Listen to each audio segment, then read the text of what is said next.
বড় সুখবর, পে স্কেলে ১১ থেকে ২০ গ্রেডে রেশন সুবিধার পূর্ণাঙ্গ গ্যাজেট জারি, বেতন ১০০% বৃদ্ধি, জানালেন অর্থ প্রতিমন্ত্রী।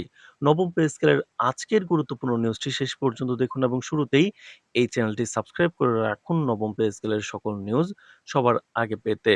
সরকারি কর্মচারীদের দীর্ঘদিনের প্রতীক্ষার অবসান ঘটিয়ে জাতীয় বেতন স্কেলের ১১ থেকে ২০তম গ্রেডের কর্মচারীদের জন্য ভর্তুকি মূল্যে পূর্ণাঙ্গ রেশন সুবিধা চালুর আনুষ্ঠানিক গ্যাজেট প্রকাশ করা হয়েছে।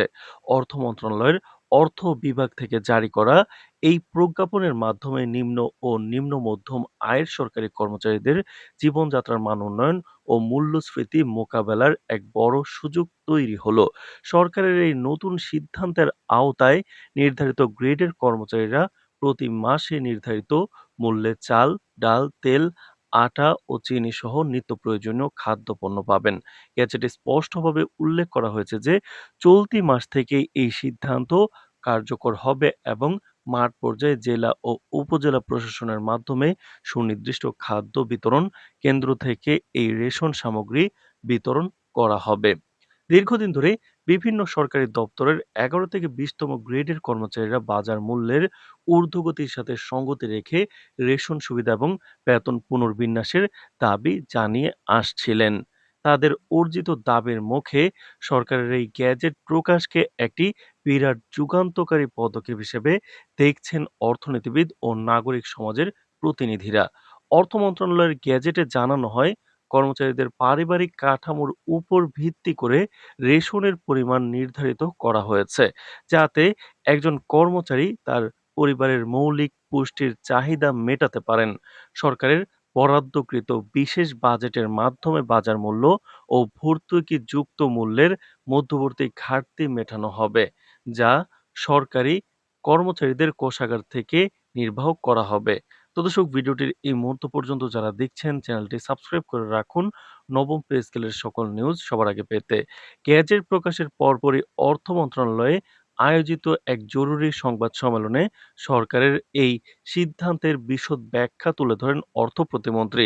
সংবাদ সম্মেলনে তিনি অত্যন্ত দৃঢ়তার সঙ্গে বলেন, বর্তমানে বিশ্বব্যাপী ও স্থানীয় বাজারের আর্থিক যে চাপ তৈরি হয়েছে তা থেকে কর্মচারীদের সুরক্ষিত রাখতে সরকার বদ্ধপরিকর।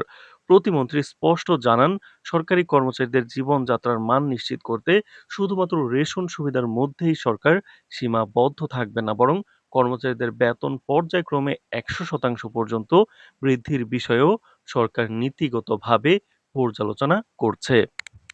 তিনি উল্লেখ করেন, জীবনযাত্রার ব্যয় ও সার্বিক মূল্যস্ফীতি বিবেচনা করে বিদ্যমান বেতন কাঠামোর আমূল পরিবর্তনের একটি বিশেষ পরিকল্পনা সরকারের সক্রিয় বিবেচনাধীন রয়েছে।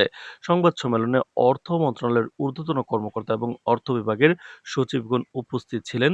সংবাদকর্মীদের প্রশ্নের জবাবে অর্থ প্রতিমন্ত্রী আরও স্পষ্ট করেন যে প্রথম ধাপে সর্বাপেক্ষা ঝুঁকিপূর্ণ ও নিম্ন আয়ের ১১ থেকে ২০তম গ্রেডের কর্মচারীদের আওতাভুক্ত করা হলেও ভবিষ্যতে এই কাঠামোর ইতিবাচক প্রভাব পুরো প্রশাসনিক ব্যবস্থার উপর পড়বে।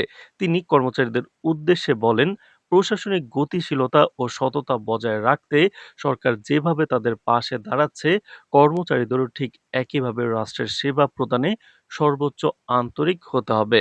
বেতন ১০০% বৃদ্ধির প্রক্রিয়া সম্পর্কে তিনি জানান। তো দর্শক, ভিডিওটির এই মুহূর্ত পর্যন্ত যারা দেখছেন অবশ্যই চ্যানেলটি সাবস্ক্রাইব করে রাখুন নবম পে স্কেলের সকল নিউজ সবার আগে পেতে। তো দর্শক, এটি ধাপে ধাপে বাস্তবায়িত অর্থসংস্থানমূলক পরিকল্পনা, যার বিস্তারিত রূপরেখা খুব শিগগিরই পে কমিশনের পর্যালোচনার মাধ্যমে চূড়ান্ত করা হবে।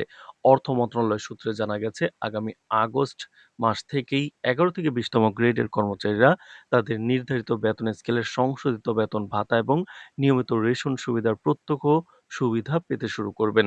গ্যাজেটে উল্লেখিত নির্দেশনা অনুযায়ী আগস্ট মাসের বেতন চালানের সঙ্গেই নতুন এই আর্থিক কাঠামো ও খাদ্য সহায়তার নির্ধারিত মূল্য সমন্বিত করা হবে।